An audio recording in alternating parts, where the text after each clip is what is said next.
Well, hello! My name is Vid, and today I am going to show you how to make a simple villager breeder.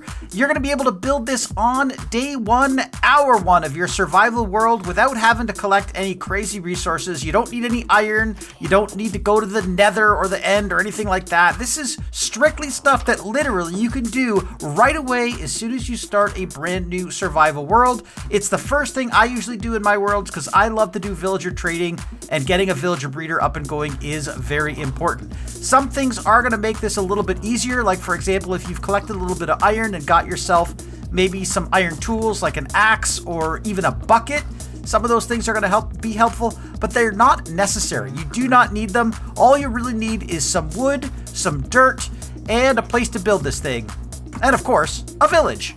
Now the foundation of this farm is going to be a crop farm. So we're going to need a place where we can put a 9x9 block of dirt down that has a water source in the middle. Now, if you have a bucket, no problem. You can grab a water source and you can put it anywhere you like. If you don't, you're going to want to build your farm around an existing water source. So maybe choose one of these areas in the middle of a farm if you find one, or if it's surrounded by dirt like this one is and you don't really want to bother, you can also go find some water. Like right over here in this village, it's right on the edge of the water, and any one of these blocks would be a perfect center block. What I usually recommend doing is pick something and then surround it in dirt. So pick a block, like let's say this one right here.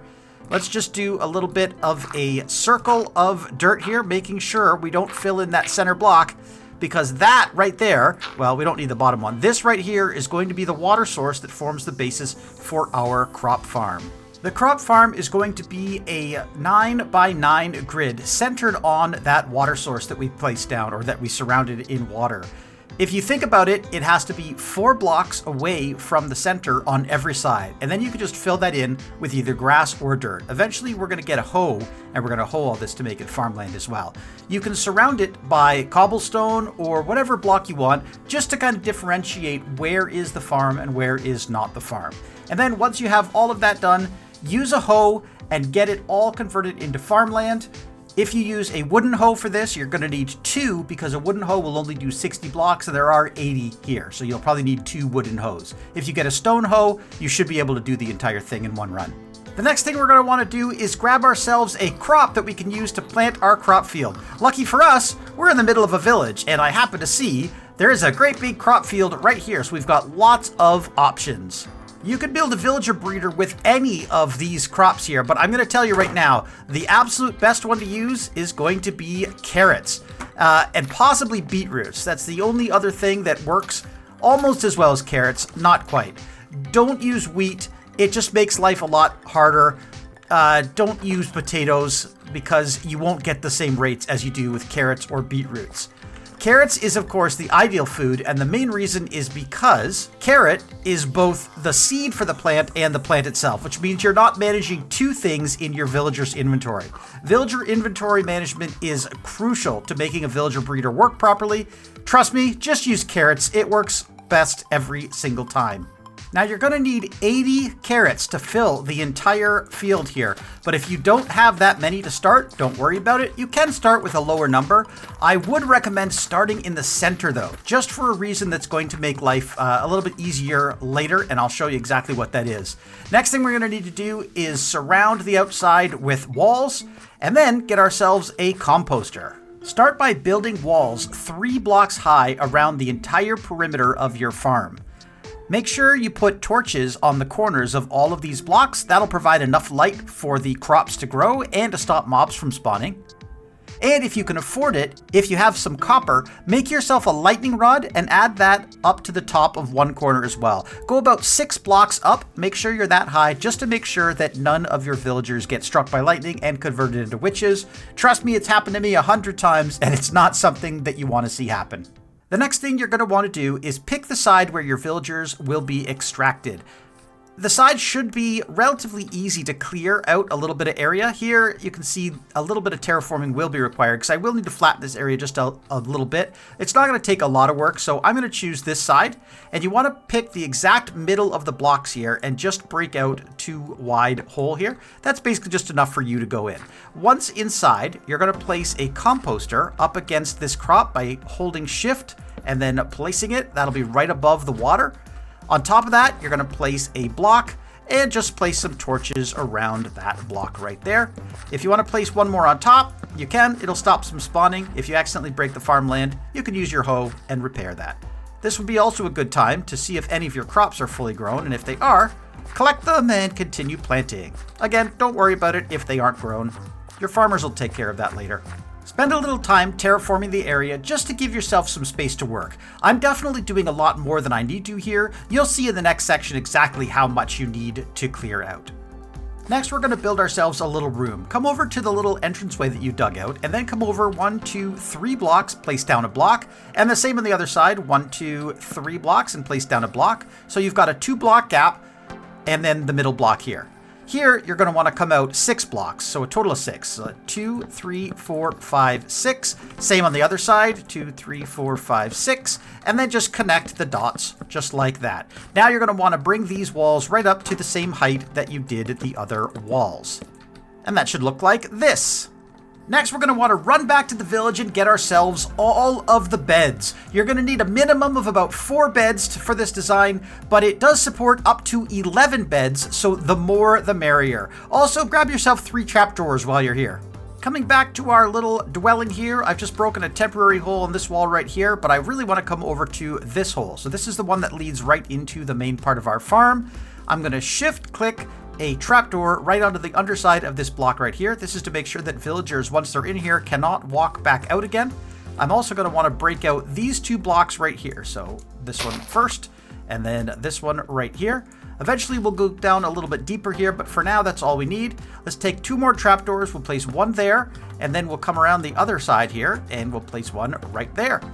There we go. Now we just want to place our beds around. Now the way to place these is facing this way so that all of the these guys right here are facing into the middle. And there we go. I've now got 10 beds in place. Like I said, this farm does support up to 11 beds, but it's important that you don't place beds right up against where these trapdoors are. Always leave this grass block or whatever kind of block it is free. And try to place the bed so that the headboards or the pillows are always facing the trapdoors as well. That's going to make life easier. So in this case, I'm going to place the last bed right here. So I've left that 1 block gap and then the trapdoors.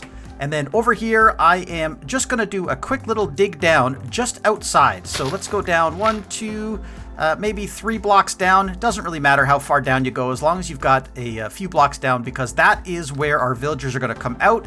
And I'm going to dig a tunnel over there in a second. So first, I just need to seal this up. That's sealed. Now we're just about ready. Let's go into this hole here, grab ourselves some shovels and dig down, make this hole 3 blocks deep, just like that. 1, 2, 3. Probably easier to make it 4 blocks deep. If you've got a bucket and you want to use it, you can make it 4 blocks deep. If you don't, the villagers might take a little bit of damage when they fall in here. It shouldn't be enough to kill them though. Okay, here we go. Let's start tunneling this way, and we're going to tunnel just until we see that place where we dug down a minute ago. And it should be very, very close. There it is, right there. And now we can just staircase out of here. So let's just dig, and dig.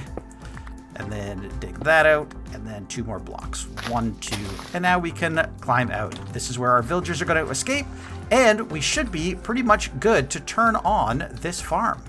So the last thing you're going to want to do is get yourself 2 villagers. If you can get them in a boat, that's the easiest way to do this by far. You can put a lead on a boat in all new versions of Minecraft, so you can just pull them right along. I broke a little bit of a hole in the wall here just to make this really easy for myself. I'm just going to drag these guys right in here.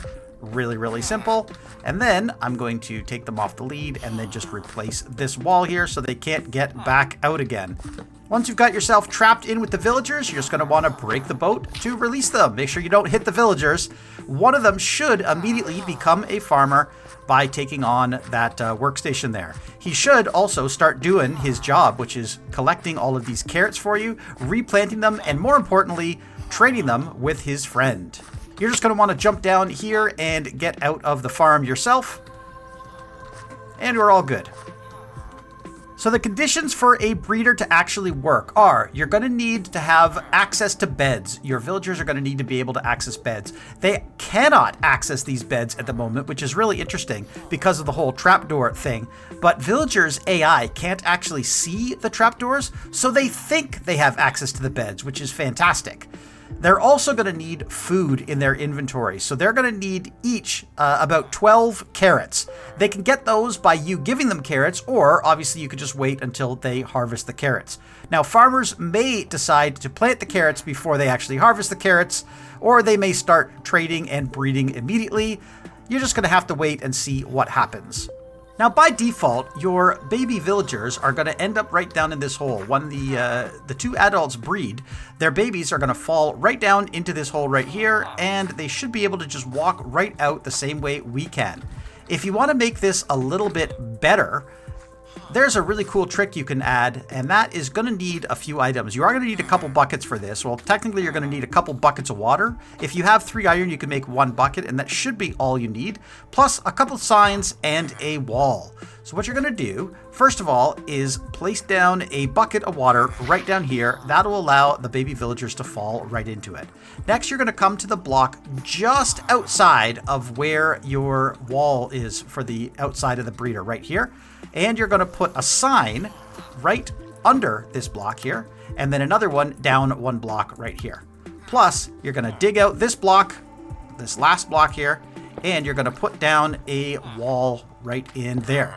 Cobblestone walls, or any walls for that matter, are really interesting because they look like they're less than the height of a block, but they're actually slightly higher than a block. At least their hitbox is slightly higher. So you can see I actually bounce up a little bit when I go over that block. This is going to make a really cool dynamic world thing. So I'm going to put an extra cobblestone block in here, and then I'm going to put another bucket of water right here that's going to flow this way. Now this is a really cool mechanic that's going to allow only adult villagers to come out. So babies, they're going to flow along this water stream down here, and when they get to here, they will bounce up a little bit, but not high enough to get into this water. But once they grow up, they'll be big enough to get into this water, and they'll flow right up, and now they'll be able to escape. By default, all of your villagers are just going to end up coming out here and into the main part of the village, and for the most part, this should be fine, because now you've got an infinite supply of villagers that are going to populate this village for you. If you want to contain them, you can put a little wall or something around here, which should do just fine. Once these guys have enough carrots, all filling up their inventory, which should be about 8 stacks per villager, they're going to start seeing the love hearts, and they should produce a baby. And this should be, there it is. The breeding is working, and hopefully that little baby will do exactly what he's supposed to do, run over and fall in the hole. Perfect. And now he is stuck down there in the bottom, just waiting to grow up. And we should be able to see him bobbing up and down. When he grows up, he'll touch this water stream and flow right up. But until then, he's just going to stay right down there. And I know I mentioned this before, but I did try this experiment with all 4 different kinds of crops. So over here, I have the carrots, the same way that we've already set it up. And you can see I've got lots of villagers. 1, 2, 3, 4, 5, 6, 7, 8, 9. Over here, I've got potatoes. Few less villagers, only 2 came out of this breeder.